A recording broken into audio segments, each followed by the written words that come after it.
Greetings, Retro Zoltan here. Before grabbing something new that I really wanted to review but cannot afford, I thought I would dig into some items that have been donated to me in the past that I've never gotten around to. I really want to thank those that believe in me enough to send me something, and I'll eventually get to them all, I promise. Bruce, I believe you sent me this, so for the 100th time, thank you. With that said, what I fished out of my closet was an RS-97 Plus. Now, from the box alone, it made me roll my eyes because, oh, here we go again with another system named the most generic thing ever, Retro Game. This means you're going to see all sorts of names for this thing, and multiple versions, and if you're lucky enough, your seller will put a sticker on the box telling you what you're really going to be getting. That's like buying a box that just says cereal with a tiny sticker that says Lucky Charm somewhere on the back. In most cases, though, you'll see Anbernic taking credit for this one. Enough said. Anyway, after doing a bit of digging, I indeed realized there are multiple hardware versions for this device, like tons. I won't go into great detail of what each version brings, but overall, the later the better. The older RS-97s have a D-pad with A, B, X, Y buttons. There's also a slot on the bottom that sports a Game Boy Advance type looking cartridge that takes an SD card. The newer models of the RS-97, or RG Plus, came out that no longer has the cartridge, but now just an SD slot, and they slapped an analog thumbstick in the bottom left corner, which has a similar feel to a PSP. This is the preferred RS-97 if you're shopping for one, but if you're a collector, you might also be interested in the anniversary edition that is blue with an IPS screen. I haven't seen one in person, but I'm certainly on the hunt for one. You can also find your hardware version by having a look at the circuit board. I can see that mine here is labeled an RG Plus version 1.3, so I feel pretty lucky here.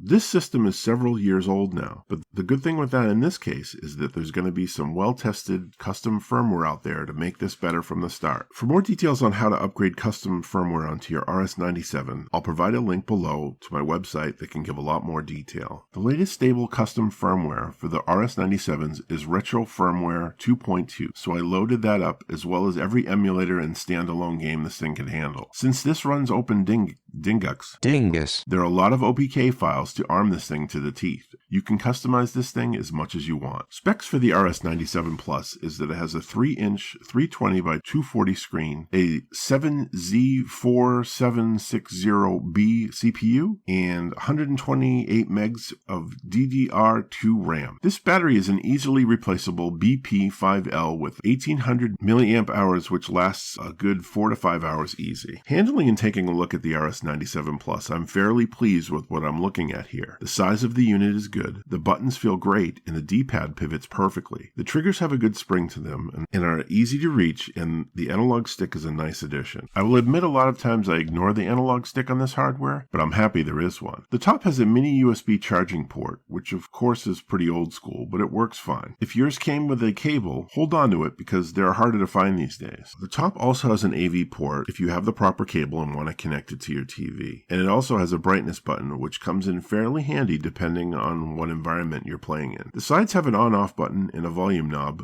which, if any of you know, that's a big deal in my book. The bottom has an SD card slot for adding games, a reset button, and a headphone jack. And as far as I know, most RS-97s, with the exception of the Anniversary Edition, come in this translucent black or clear color. And now there are white ones that look awesome in my opinion. The interesting thing about this unit is that there are 2 SD slots. Even though there's an SD slot on the bottom of this unit, the system firmware is not located there at all. It's behind the battery. Once you have the firmware you like, you never have to take the battery out again, reverting to just using the bottom SD slot. It makes for an easy way to add more games without having to go through a lot of trouble and losing the screw twice. You can also use your micro USB to connect the unit to your PC as well, so that's a thing also. So with the latest firmware, you're going to have a boatload of options here, from console and portable game emulation to even computer emulation, and enough ports from other systems and standalone games that you can shake a stick at. If there's a game you want to slap on here, there's going to be a way, which is an early warning for those of you who want to just pick up one of these things and start playing. Out of the box, it's hard to know what you're going to get, and if you aren't salivating at the thought of using Open Dingus, then this may not be the option for you. Here are more examples of what you can play on this.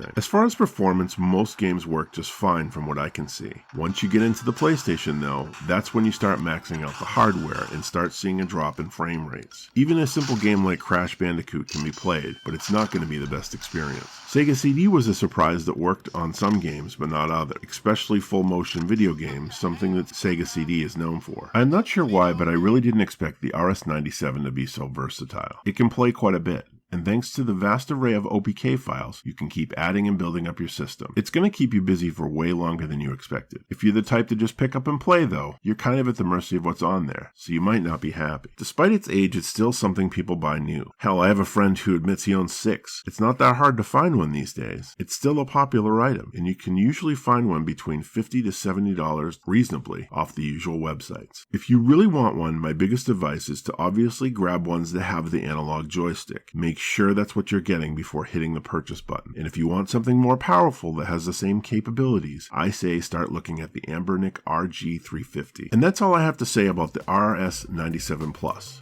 Do you have one but never realized its full potential? Do you want one now that you know what it can do? I'm interested in what you think, so please let me know in the comments below. Thank you everyone for your support. If you like what I'm doing here, please subscribe, and I'll see you next time. Bye!